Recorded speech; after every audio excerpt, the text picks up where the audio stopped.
ಅಬ್ಬಬ್ಬಬ್ಬಬ್ಬ 50:50 ಈ 50-50 ಸೂತ್ರ ಅನ್ನೋದು ಈ ಆಡಳಿತದ ಸೂತ್ರವನ್ನು ಹರಿದಂಗಿದೆಯಾ ಅನ್ನುವ ಪ್ರಶ್ನೆ ಕಾಡುವಷ್ಟರ ಮಟ್ಟಿಗೆ ಚರ್ಚೆಗಳು ನಡೀತಾ ಇದ್ದಾವೆ. ಅದರಲ್ಲೂ ಇವತ್ತು ದೆಹಲಿಯಲ್ಲಿ ನಡೀತಾ ಇರುವಂಥ ರಾಜ್ಯ ರಾಜಕಾರಣ ಕರ್ನಾಟಕದ ಕುರುಕ್ಷೇತ್ರವಾಗಿ ಮಾರ್ಪಟ್ಟಿದೆ ಮತ್ತು ಬೇರೆ ಎಲ್ಲ ನ್ಯಾಷನಲ್ ನ್ಯೂಸ್ ಚಾನೆಲ್ಗಳು ಕೂಡ ಗಮನ ಇಟ್ಟು ರಾಜ್ಯ ರಾಜಕೀಯದತ್ತ ನೋಡುವಂಥ ಒಂದು ವಾತಾವರಣ ನಿರ್ಮಾಣವಾಗಿದೆ. ಅದಕ್ಕೆ ಕಾರಣ CM seat fight. Yes, Siddu versus DKC ಅನ್ನುವಂಥ ಮಾತು ಈಗಾಗಲೇ ಪುಟಾಣಿಗಳಿಂದ ಹಿಡಿದು ವೃದ್ಧರವರೆಗೂ ಕೂಡ ಗೊತ್ತಾಗ್ತಾ ಇದೆ. ದೆಹಲಿಯಲ್ಲಿ ಪಟ್ಟು ಬಿಡದ ಸಿದ್ದರಾಮಯ್ಯ, ಹಠ ಬಿಡದ DKC. ಸಿದ್ದು ಸೀಕ್ರೆಟ್ ವರದಿಗೆ ಕನಕಪುರ ಬಂಡೆ ಭಾವನಾತ್ಮಕ ಬಾಣ ಹೂಡ್ತಾ ಇದೆಯಾ? ಸಿಎಂ ಕುರ್ಚಿಯತ್ತ ಆಸೆಗಣ್ಣಿನಿಂದ ಪರಮೇಶ್ವರ್ ಏನಾದರೂ ನೋಡ್ತಾ ಇದ್ದಾರಾ ಅಥವಾ ವೈಲ್ಡ್ ಕಾರ್ಡ್ ಎಂಟ್ರಿ ಕೊಡ್ತಾರಾ? AICC ಅಧ್ಯಕ್ಷರು ಮಲ್ಲಿಕಾರ್ಜುನ ಖರ್ಗೆ ಅವರು ಇಡೀ ದಿನ ರಾಹುಲ್ ಗಾಂಧಿ ಸಮ್ಮುಖದಲ್ಲಿ ರಾಜಿ ಪಂಚಾಯಿತಿ. ಇದೇ ಈ ಹೊತ್ತಿನ ಟಾಪ್ ಸ್ಟೋರಿ. ಕುರ್ಚಿ ಕುರುಕ್ಷೇತ್ರ, ಇಲ್ಲಿ ಗೆದ್ದವನೇ ಕರ್ನಾಟಕದ ಬಾಸ್. ನಾನು ನಿಮ್ಮ ರಾಘವ ಸೂರ್ಯ.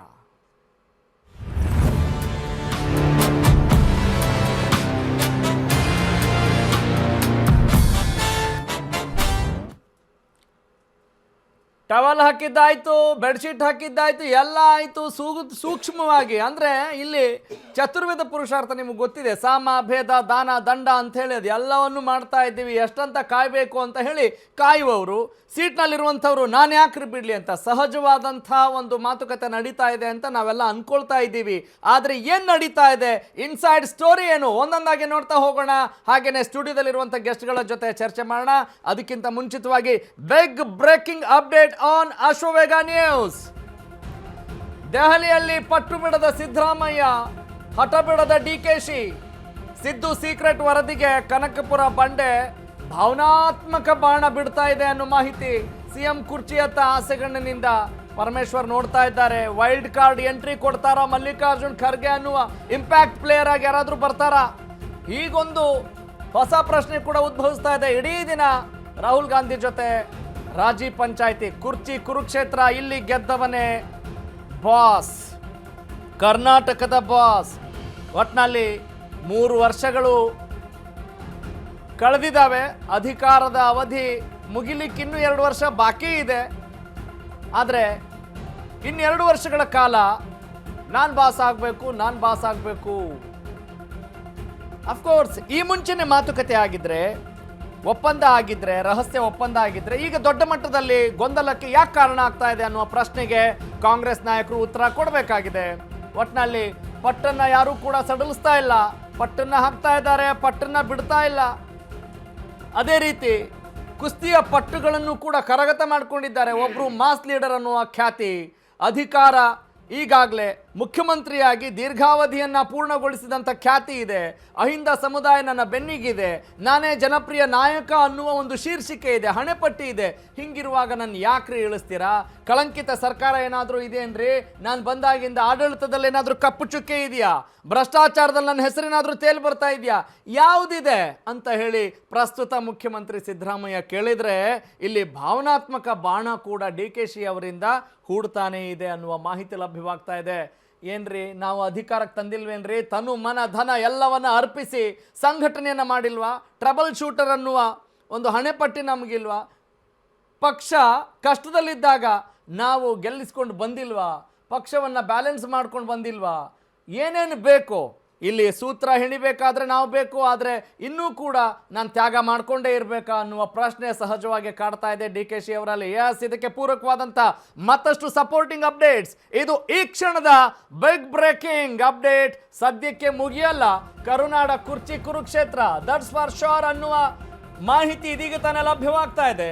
This is the news. ಕರುನಾಡ ಕುರ್ಚಿ ಕುರುಕ್ಷೇತ್ರ ಸದ್ಯಕ್ಕೆ ಮುಗಿಯೋ ಲಕ್ಷಣಗಳು ಕಾಣ್ತಾ ಇಲ್ಲ. ಈ ದಿನದ ಹೈ ವೋಲ್ಟೇಜ್ ರಾಜಿ ಸಂಧಾನ ಸಭೆ ವಿಫಲವಾಗಿದೆ. ಪವರ್ ಶೇರಿಂಗ್ ವಿಚಾರ ಒಮ್ಮತಕ್ಕೆ ಬರುವಲ್ಲಿ ವಿಫಲ ಆಗಿದೆ, ಫೇಲ್ಯೂರ್ ಆಗಿದೆ ಅನ್ನೋ ಮಾಹಿತಿ ಸಿಗ್ತಾ ಇದೆ. ಸಿದ್ದರಾಮಯ್ಯ ಓಲೈಕೆ ಮಾಡುವಲ್ಲಿ ಹೈಕಮಾಂಡ್ ಸಕ್ಸಸ್ ಆಗಿಲ್ಲ ಅನ್ನುವ ಮಾಹಿತಿ ಲಭ್ಯವಾಗ್ತಾ ಇದೆ. DKಯನ್ನ ಸಮಾಧಾನ ಪಡಿಸುವಲ್ಲಿಯೂ ಕೂಡ ಹೈಕಮಾಂಡ್ ಈಗ ವಿಫಲವಾಗಿದೆ. ಬರೀ ರಾಜ್ಯಸಭೆ MLC ಎಲೆಕ್ಷನ್ಗೆ ಸಂಬಂಧಪಟ್ಟಂಗೆ ಮಾತುಕತೆ ನಡೀತಾ, ಮಾಧ್ಯಮಗಳಲ್ಲಿ ನಾನಾ ವದಂತಿ ಹಬ್ಬುತ್ತಾ ಇದೆ, ಅದೆಲ್ಲ ಸುಳ್ಳು ಅಂತ KC ವೇಣುಗೋಪಾಲ್ ಹೇಳ್ತಾ ಇದ್ದಾರೆ. ನಿಜಕ್ಕೂ ಕೂಡ ಬಹಳ ಬಹಳ ಇಂಟ್ರೆಸ್ಟಿಂಗ್ ಅಂತ ಹೇಳ್ತಾ ಇದ್ದೀವಿ. ಆದ್ರೆ ಅಭಿವೃದ್ಧಿ ವಿಚಾರ ಕುರಿತಂತೆ ಈ ಇಂಟ್ರೆಸ್ಟಿಂಗ್ ಎಲ್ಲಿ ಹೋಗುತ್ತೆ? ಯಾಕೆ ಈ ರೀತಿಯಾದಂತ ಚರ್ಚೆ ನಡೆಯಲ್ಲ? ಬರೀ ಕುರ್ಚಿಗೆ ಮಾತ್ರ, ಬರೀ ಅಧಿಕಾರಕ್ಕೆ ಮಾತ್ರ, ಬರೀ ಪವರ್ ಸ್ಟೇರಿಂಗಿಗೆ ಮಾತ್ರ ಇಲ್ಲಿ ಹಪಹಪಿಸ್ತಾರಲ್ಲ, ಅದಕ್ಕೇನ್ರಿ ಮಾಡಬೇಕು ಅನ್ನುವ ಗೊಂದಲಕ್ಕೆ ಉತ್ತರ ಇಲ್ಲ. ಎಸ್, ಸಿದ್ದರಾಮಯ್ಯ ಓಲೈಕೆ ಮಾಡುವಲ್ಲಿಯೂ ಕೂಡ so called Congress high command fail ಆಗಿದೆ ಅನ್ನೋ ಮಾಹಿತಿ ಲಭ್ಯವಾಗ್ತಾ ಇದೆ. DK ಶಿವಕುಮಾರ್ ಅವರನ್ನ ಸಮಾಧಾನ ಪಡಿಸುವಲ್ಲಿಯೂ ಕೂಡ ಈಗ ಹೈಕಮಾಂಡ್ ವಿಫಲವಾಗಿದೆ ಅನ್ನೋ ಮಾಹಿತಿ ಲಭ್ಯವಾಗ್ತಾ ಇದೆ. ಇಲ್ಲಿ KC ವೇಣುಗೋಪಾಲ್ ಹೇಳ್ತಾ ಇದ್ದಾರೆ, ರಾಜ್ಯಸಭೆ ಮತ್ತು MLC ಚುನಾವಣೆಗೆ ಸಂಬಂಧಪಟ್ಟ ಹಾಗೆ ಮಾತ್ರ ನಾವು ಮಾತನಾಡ್ತಾ ಇದ್ದೀವಿ, ಮಾಧ್ಯಮಗಳಿಂದ ಯಾವುದೇ ಪ್ರಶ್ನೆಗಳನ್ನು ಕೂಡ ಸ್ವೀಕರಿಸದೆ ವಾಪಸ್ ಆಗಿದ್ದಾರೆ KC ವೇಣುಗೋಪಾಲ್. ಹಾಗಾದ್ರೆ ಮಾಧ್ಯಮಗಳು ಹೇಳ್ತಾ ಇರೋದೆಲ್ಲ ಸುಳ್ಳಾಗಿದೆಯಾ? ಹಾಗಾದ್ರೆ ಈ ಚರ್ಚೆ ನಡೀತಾ ಇಲ್ವಾ? ರಹಸ್ಯ ಮಾತುಕತೆ ಆಗಿದ್ರೆ ಬಹಿರಂಗವಾಗಿ ಯಾಕ್ರಿ ಮಾತಾಡ್ತಾ ಇದ್ರಿ? ಯಾಕ್ರಿ ಇಷ್ಟೊಂದು ಪುಷ್ಟಿ ಸಿಗ್ತಾ ಇದೆ? ಆ ಮುಹೂರ್ತ, ಈ ಮುಹೂರ್ತ, ಆ ಕ್ರಾಂತಿ, ಈ ಕ್ರಾಂತಿ, ಸಂಕ್ರಾಂತಿ, ಎಲ್ಲ ಕ್ರಾಂತಿಗಳನ್ನ ನಿಮ್ಮದಾಗಿಸಿಕೊಂಡ್ರಲ್ಲ, ಅದಕ್ಕೆ ಯಾರ್ರಿ ಹೊಣೆಗಾರರು?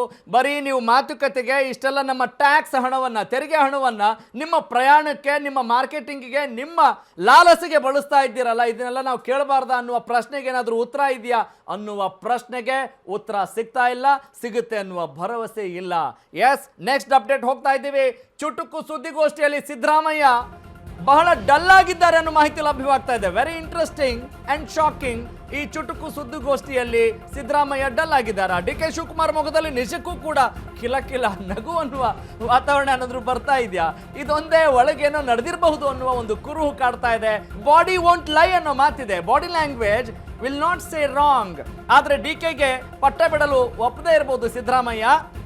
ಆದ್ರೆ ದಿನವಿಡೀ ಸಿದ್ದರಾಮಯ್ಯ ಅವರನ್ನು ಓಲೈಸಲಿಕ್ಕೆ ಪ್ರಯತ್ನ ನಡೆದಿರೋದಂತೂ ಸುಳ್ಳಲ್ಲ ಅನ್ನೋ ಮಾಹಿತಿ ಲಭ್ಯವಾಗ್ತಾ ಇದೆ. ಆದರೆ ಈ ಪ್ರಯತ್ನ ಸದ್ಯಕ್ಕೆ ಫಲ ಕೊಟ್ಟಿಲ್ಲ. ಮತ್ತೊಮ್ಮೆ ಸಭೆ ಸೇರಬಹುದು. ರಾಜಿ ಸಂಧಾನ ವಿಫಲವಾಯ್ತಾ? ಸಿದ್ದು ಜೊತೆ ಮಾತುಕತೆ ಬಳಿಕ ರಾಹುಲ್ ಗಾಂಧಿ ನಿರ್ಗಮಿಸ್ತಾರೆ. ಇಂದು ಇಡೀ ದಿನ ಕಾದ್ರೂ ಕೂಡ DK ಜೊತೆ ಮಾತುಕತೆ ನಡೆಸಿಲ್ಲ ಹೈಕಮಾಂಡ್ ಅನ್ನುವ ಇಂಟ್ರೆಸ್ಟಿಂಗ್ ನ್ಯೂಸ್. ತಡರಾತ್ರಿಯೂ ಕೂಡ ಸಭೆ ಆಗಬಹುದು, ನಾಳೆಗೂ ವಿಸ್ತಾರ ಆಗಬಹುದು. ಇದು ಮುಗಿಯದ ಕುರುಕ್ಷೇತ್ರ, ಇದು ಮುಗಿಯದ ಕುರ್ಚಿ ಕುರುಕ್ಷೇತ್ರ. ಹೀಗಾಗಿ ಅಲ್ಲಿ ಅವರು ಯಾರ್ಯಾರಿಗೆ ಯಾವ್ಯಾವ ಮಿರ್ಚಿ ಕೂಡ ಇಲ್ಲಿ I don't want to say. DK Shivakumar ಮೊಗದಲ್ಲಿ ಫುಲ್ ನಗು, ಕಿಲಕಿಲ ಅನ್ನುವ ಒಂದು ಮಾಹಿತಿ ಇದೆ. ಇದೊಂದೇ ಒಳಗೇನು ನಡೆದಿರಬಹುದು. ಅವರಿಗೇನಾದ್ರೂ ಸ್ವೀಟ್ ನ್ಯೂಸ್, ಗುಡ್ ನ್ಯೂಸ್, ಅವರ ಪರವಾಗಿ ಏನಾದ್ರೂ ಇರಬಹುದಾ ಅನ್ನುವ ಅನುಮಾನ, ಕುರುಹು, ಸುಳಿವು, ಆ ಒಂದು ಕ್ಲೂ ಸಿಗ್ತಾ ಇದೆ. ಓಕೆ, ಕಳೆದ 6 ತಿಂಗಳಿಂದ ಈ ವಿಚಾರ ಬಹಳಷ್ಟು ಮಹತ್ವವನ್ನು ಪಡಿತಾ ಇದೆ ಅಂತ ಹೇಳಿದರೆ ಅಭಿವೃದ್ಧಿಗೆ ಇನ್ನೆಲ್ಲರೂ ಇವರು ಒತ್ತು ಕೊಡ್ತಾರೆ ಅನ್ನುವ ಸಾಮಾನ್ಯ ಪ್ರಶ್ನೆಗೆ ಉತ್ತರ ಇಲ್ಲ. ಯಾಕಂತ ಹೇಳಿದ್ರೆ ಎಲ್ಲ ದೊಡ್ಡ ದೊಡ್ಡ ನಾಯಕರು ಏನ್ರಿ ಇದೆ, ಬರೀ ಮಾಧ್ಯಮಗಳಲ್ಲಿ ಮಾತ್ರ ನೀವು ಏನೇನೋ ಸುದ್ದಿ ಹಾಕ್ತೀರಾ ಅನ್ನುವ ಆರೋಪವನ್ನು ಮಾಡ್ತಿದ್ದಾರೆ ಬಿಟ್ರೆ, ಆದರೆ AICC ಇಂದ ಕೂಡ ಸರಿಯಾದ ಸ್ಪಷ್ಟನೆ ಸಿಕ್ಕಿಲ್ಲ. ಹೀಗಾಗಿ ನೀವು ಯಾವ ಸೀಮೆ ಹೈಕಮಾಂಡ್ ಅಂತ ಒಬ್ಬ ಸಾಮಾನ್ಯ ಜನ ಕೇಳಿದ್ರು ಕೂಡ ಅದಕ್ಕೆ ಉತ್ತರಿಸುವಂಥ ಶಕ್ತಿ ಇಲ್ವಾ? ಮುಂಚೆ ತೆಗೆದುಕೊಳ್ತಾ ಇದ್ದಂಥ ಕಾಂಗ್ರೆಸ್ ಹೈಕಮಾಂಡ್ ದಿಟ್ಟ ನಿರ್ಧಾರವನ್ನು ತೆಗೆದುಕೊಳ್ತಾ ಇದ್ರಲ್ಲ, ವೀರೇಂದ್ರ ಪಾಟೀಲ್ ಅವರು ಇರ್ಬೋದು, ಬಂಗಾರಪ್ಪ ಅವರು ಇರ್ಬೋದು, ಆ ಟೈಮಲ್ಲಿ ಹೆಂಗೆ ಅವ್ರು ಹೇಳಿದ್ದೆ ಆಟ ಆಗಿತ್ತು. ಆದರೆ ಈಗ ಯಾಕೆ ಇಂಥ ಓಲೈಕೆ ರಾಜಕಾರಣ ಬರ್ತಾ ಇದೆ? ಇಲ್ಲಿಯ ಅತಿರಥ ಮಹಾರಥ ಅಥವಾ ಮಾಸ್ ಲೀಡರ್ ಅಥವಾ ಯಾವುದೋ ಲೀಡರ್, ಸಂಘಟನಾ ಚತುರರೋ ಏನೇ ಇರ್ಬೋದು, ಅವರನ್ನ ಎದುರಿಸಲಿಕ್ಕೆ ಆಗ್ತಾ ಇಲ್ವಾ ಅಥವಾ ನಿಮಗೆ ಆ ಪವರ್ ಇಲ್ವಾ ಅನ್ನುವ ಪ್ರಶ್ನೆಗೂ ಕೂಡ ಉತ್ತರ ಸಿಗಬೇಕಾಗಿದೆ. Anything update is there? ಮತ್ತೊಂದು ಅಪ್ಡೇಟ್ ಇದ್ರೆ ನಾವು ಹೋಗೋಣ ಮುಂದಕ್ಕೆ.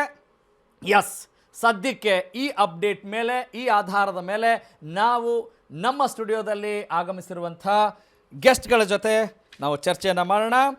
BV ಗಣೇಶ್ BJP ವಕ್ತಾರ ನಮ್ಮ ಜೊತೆಗಿದ್ದಾರೆ, ಇನ್ನು ಕುಮಾರ್ KH ಕಾಂಗ್ರೆಸ್ ವಕ್ತಾರ ನಮ್ಮ ಜೊತೆಗಿದ್ದಾರೆ, ಡಾಕ್ಟರ್ ನಾಗೇಂದ್ರ JDS ವಕ್ತಾರರು ನಮ್ಮ ಜೊತೆಗಿದ್ದಾರೆ, ಇನ್ನು ಶಶಿಧರ್ ಆರಾಧ್ಯ ಆಮ್ ಆದ್ಮಿ ಪಕ್ಷದ ವಕ್ತಾರರು ಇದ್ದಾರೆ.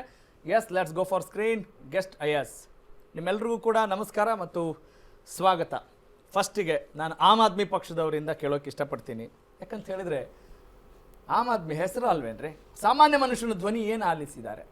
ಸದ್ಯಕ್ಕೆ ಈ ಡೆವಲಪ್ಮೆಂಟ್ಸ್ ಏನು ಹೇಳುತ್ತೆ? ಕ್ವಿಕ್ ಆಗಿ, ಕ್ರಿಸ್ಪ್ ಆಗಿ, ಫಸ್ಟ್ ರಿಯಾಕ್ಷನ್ ಪ್ಲೀಸ್. ನೋಡಿ, ಈ ಡೆವಲಪ್ಮೆಂಟ್ ಏನು ಹೇಳುತ್ತೆ ಅಂದರೆ, ಕರ್ನಾಟಕಕ್ಕೆ ಕೊಡುಗೆ ನೀಡಿದಂತಹ ಕೇಂದ್ರ ಸರ್ಕಾರದ ವಿರುದ್ಧ ಹೋರಾಟಕ್ಕೆ ನಿಲ್ಲದಂತಹ ಕಾಂಗ್ರೆಸ್ ಸರ್ಕಾರದ ನಿಶ್ಶಕ್ತಿ ಅಂತ ಹೇಳುತ್ತೆ.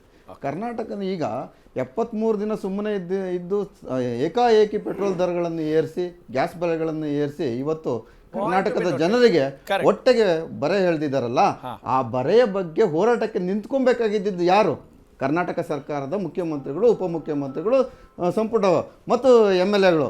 ಇವತ್ತೇನು ಮಾಡ್ತಾ ಇದ್ದಾರೆ, ಇವರ ಕುರ್ಚಿ ಕಾದಾಟಕ್ಕೆ ಹೋಗ್ತಾ ಇದ್ದಾರೆ. ಇಲ್ಲಿ ನಮ್ಮಲ್ಲಿ ಕೇಂದ್ರ ಸರ್ಕಾರ ಹೇಳ್ತಾ ಇದ್ದಾರೆ ನೀವು ₹1 80 ಎಕ್ಸ್ಟ್ರಾ ತೊಗೊತಾ ಇದ್ದಾರೆ, ಅದನ್ನಾದರೂ ಕಡಿಮೆ ಮಾಡಿ ಅಂತ. ಕಳೆದ ಬಾರಿ ಇದೇ CM ಸಿದ್ದರಾಮಯ್ಯನವರು ₹3 ತೆರಿಗೆನ ಎಕ್ಸ್ಟ್ರಾ ಮಾಡಿದ್ರು ಪೆಟ್ರೋಲ್ಗೆ. ಆ ₹3 ಆದರೂ ಕಡಿಮೆಗೊಳಿಸ್ಬೇಕಲ್ಲ, ಅದನ್ನ ಏನಾದರೂ ಮಾತಾಡ್ತಾರಾ? ಆ ರೀತಿಯ ನಡವಳಿಕೆಗಳು ಏನೂ ಇಲ್ಲ. ಮುಂದಿನ ದಿನಗಳಲ್ಲಿ ನಮ್ಗೆ ಎಷ್ಟು ಸಮಸ್ಯೆ ಆಗುತ್ತೆ ಅಂದರೆ, ರೈತರಿಗೆ ಯೂರಿಯಾ ಬಳಸಬೇಡಿ ಅಂತ ಹೇಳ್ತಾ ಇದೆ ಕೇಂದ್ರ ಸರ್ಕಾರ. DAP ಸಿಗ್ತಾ ಇಲ್ಲ, ರಸಗೊಬ್ಬರಗಳು ಇನ್ನು ಮುಂದೆ ಸಿಗಲ್ಲ, ಯಾಕಂದರೆ ಯುದ್ಧ ನಡೀತಾ ಇದೆ, ರಸಗೊಬ್ಬರಗಳು ಸಿಗ್ತಿಲ್ಲ, ಬಿತ್ತನೆ ಬೀಜದ ಸಮಸ್ಯೆ ಆಗ್ತಾ ಇದೆ. ಉತ್ತರ ಕರ್ನಾಟಕದಲ್ಲೇ ದೊಡ್ಡ ಗಲಾಟೆಗಳು ನಡೀತಾ ಇದ್ದಾವೆ. ಮಳೆ ಸರಿಯಾಗಿ ಬರದೇ ಇರತಕ್ಕಂಥದ್ರಲ್ಲಿ ಇವತ್ತಾಗಲೇ ಮುಂಗಾರು ಸ್ಟಾರ್ಟ್ ಆಗಬೇಕಾಗಿತ್ತು. ನಾವು ಜೂನ್ ಮೊದಲನೇ ವಾರದಲ್ಲಿ ಬರ್ತಾ ಇದ್ದೀವಿ, ಮಳೆ ಬರ್ತಾ ಇಲ್ಲ. ಅದಕ್ಕೆ ಏನು ಮಾಡಬೇಕು? ಕುಡಿಯುವ ನೀರಿನ ಸಮಸ್ಯೆ ಏನು ಬೇಕು? ಆ ನಿಟ್ಟಿನಲ್ಲಿ ಹೋರಾಟ ಮಾಡಬೇಕಾಗಿದ್ದಂತಹ ಈ ಕಾಂಗ್ರೆಸ್ ಸರ್ಕಾರ ದೆಹಲಿಯಲ್ಲಿ ಬಿಡಾರ ಉಳ್ಕೊಂಡು ಕುರ್ಚಿಗೋಸ್ಕರ ಕಾದಾಟ ಮಾಡ್ತಾ ಇದೆಯಲ್ಲ, ಇವರಿಗೆ ನಾಚಿಕೆ ಆಗ್ಬೇಕಲ್ವಾ?